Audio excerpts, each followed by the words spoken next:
A escalação eu dava direto. E dava nos jogos grandes, assim, cara. Uns negócios que... O pessoal vinha me procurar, assim, do Palmeiras. Falar, pô, não faz isso. Umas lesões também. O Jean tinha machucado o joelho de novo. Ninguém sabia. E aí, mais ou menos igual essa história aí que o nosso palestra deu do Paulinho. Na época foi com o Jean. Porque em 2016 ele era... errado, assim. Daí isso aí foi em 2017. Ele ainda era titular. Ele tinha um problema grave de cartilagem, então... Enfim... Mas eu também ficava na dúvida, aí eu falava, pô, eu preciso crescer nisso aqui, a informação faz parte do trabalho, mas eu também sou palmeirense, aí os caras vinham da assessoria, principalmente pelo lado do torcedor, pô, não dá aí, você vai prejudicar o Palmeiras, tal, daí às vezes eu ia checar com eles, ele, é verdade, mas não dá assim, aí eu trocava umas figurinhas. Mas era legal, cara, porque quando a gente acertava assim, gostoso. É legal, cara, é legal.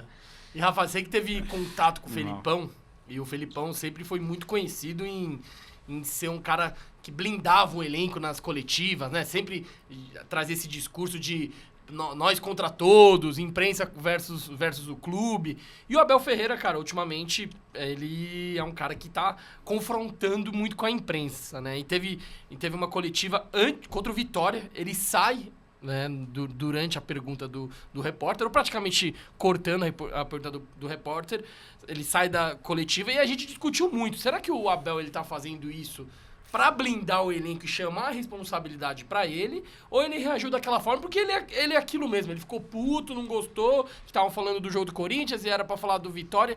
Na sua visão, você acha que o Abel Ferreira ele tem muito essa do Felipão de trazer pra ele a responsa, a atenção, ou não? O Abel ele é desse jeito, vamos dizer assim, grosso, porque ele é desse jeito, porque ele é assim mesmo. Cara, às vezes eu fico na dúvida. Ele mesmo disse agora nessa última entrevista é um ator, né? que ele é um ator. Mas eu não sei, eu acho que algumas coisas ele pensa e faz mesmo esse jogo pra tirar um pouco de pressão. Né? Mas acho que boa parte das coisas que ele faz ali é de cabeça quente. Porque eu acho que o Abel, ele é um cara meio parecido assim com o Felipão, é meio parecido com o Muricy, que também não é nada novo no futebol, gente. Exato. Também a gente não pode, tudo bem, às vezes a gente pode criticar a postura dele, mas ele também ali não desrespeitou ninguém, não xingou ninguém, quis levantar, era a última pergunta. Claro, não é uma forma educada de ser, mas isso não é novo no futebol, nunca vai ser. Eu acho que ele tá de cabeça quente, até tava falando sobre essa relação de imprensa-clube. Antes, o Palmeiras, ele tinha, quando ele abria os treinos, o treinador dava coletiva todas as sextas-feiras. E era uma coletiva legal, porque o cara não tava de cabeça quente por causa do jogo, não tinha acontecido nada, se falava sobre a semana, se falava sobre o time, sobre preparação, sobre tática, e geralmente os treinadores conseguiam responder com mais calma, porque não tava no calor do jogo. Hoje não, hoje o treinador ele é obrigado a falar e ele fala praticamente uma vez, que é depois do jogo.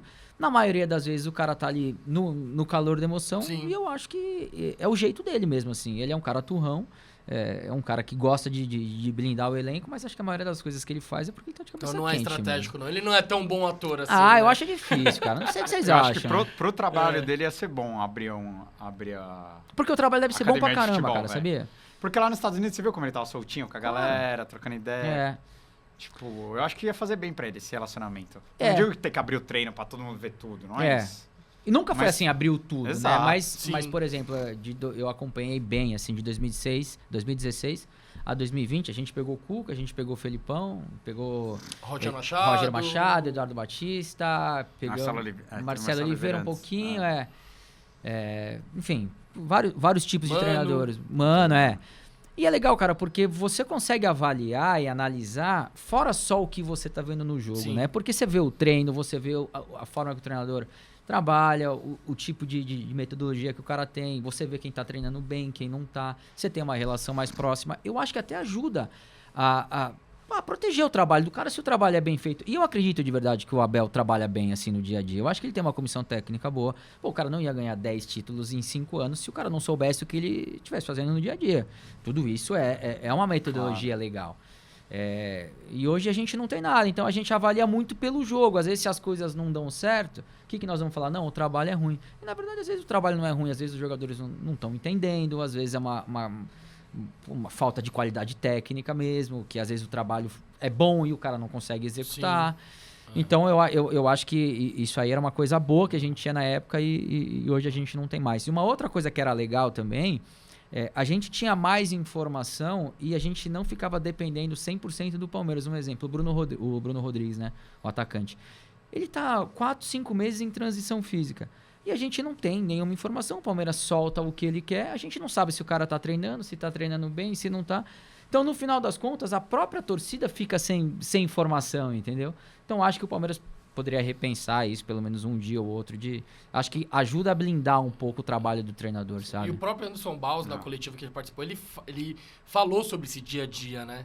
Que ele falou que o dia a dia dele é muito bom, que o interno dele é bom.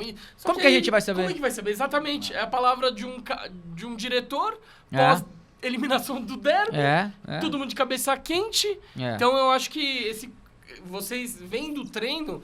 Cara, você ajuda a imagem do treinador, né? No final das contas, eles querem blindar tanto o elenco que acaba até atrapalhando. Exato. Porque eu duvido que o trabalho é ruim, cara. Eu duvido de verdade que ali você não tem um método legal, que você não pode tirar coisas boas do que você vê no treino. É o que a gente consegue ver no jogo. Às vezes, no jogo, as coisas não dão certo, mas nem sempre a culpa é do treinador. Porque ele só tem um jeito de jogar? Tudo bem, muitas vezes a culpa é dele, mas será que, de fato, os jogadores estão entendendo? Será que o treino é bom? Será que... Então, acho que... Vamos ler aqui o primeiro superchat do dia, né? Só tem uma mensagem do Lavieri aqui, ele tá falando: pênalti perdido, mas sofrido por mim mesmo. Pergunta se lembra dos gols do saudoso Maglioca. No saudoso Maglioca. No saudoso. Maglioca era o goleiro? É horroroso, cara. Que Deus o tenha, era maravilhoso. Um cara maravilhoso, mas era muito ruim no gol, cara. Boa, eu vou ler o primeiro superchat aqui do dia. Agradecer ao Lucas Cardoso pelo superchat, ajuda muito o nosso projeto. E a mensagem dele é: o Rafael tem noção que depois que a mídia palmeirense parou de produzir os vídeos dos títulos tirando rivais, o Palmeiras não ganhou mais nada? KKKK. Pois é. Que história é essa? Ele deve estar falando do Vou Festejar, né? Que é um quadro que o mídia palmeirense tem no YouTube. Isso começou, numa brincadeira entre nós sócios, né? Eu, Fernando e o Guilherme, que a gente aguentava muito, né? O Palmeiras, antes de 2015, era só o tempo inteiro a imprensa tirando sarro, corte de tudo que é jeito dos caras falando mal do Palmeiras e tal. E aí, quando o Palmeiras começou a ganhar, o pessoal começou a mandar esse tipo de coisa. Tá vendo? O cara, o que ele falou. E a gente teve a ideia de fazer o Vou Festejar toda vez que o Palmeiras ganha um título, que é fazendo esses recortes de tudo que esses caras falaram ao longo do campeonato. A imprensa desacreditando do Palmeiras. E aí você fazendo o Vou Festejar, chora, não vou ligar e tal. E aí, isso aí bombou no começo. E aí nesse último, eu não lembro, mas pelo que ele tá falando, a gente não fez. Por algum motivo que eu sinceramente não lembro. E aí ele fala que esse último Campeonato Paulista que o Palmeiras ganhou... Contra o Santos. O mídia não fez, eu vou festejar e zicou, que agora não ganhamos mais nada. Não ganha mais nada. Inclusive, vamos pedir pra produção. E aí, curtiu a resenha? Então, pra ver o episódio completo, é só clicar aqui no link da descrição. Valeu, avante palestra e Grus Porco!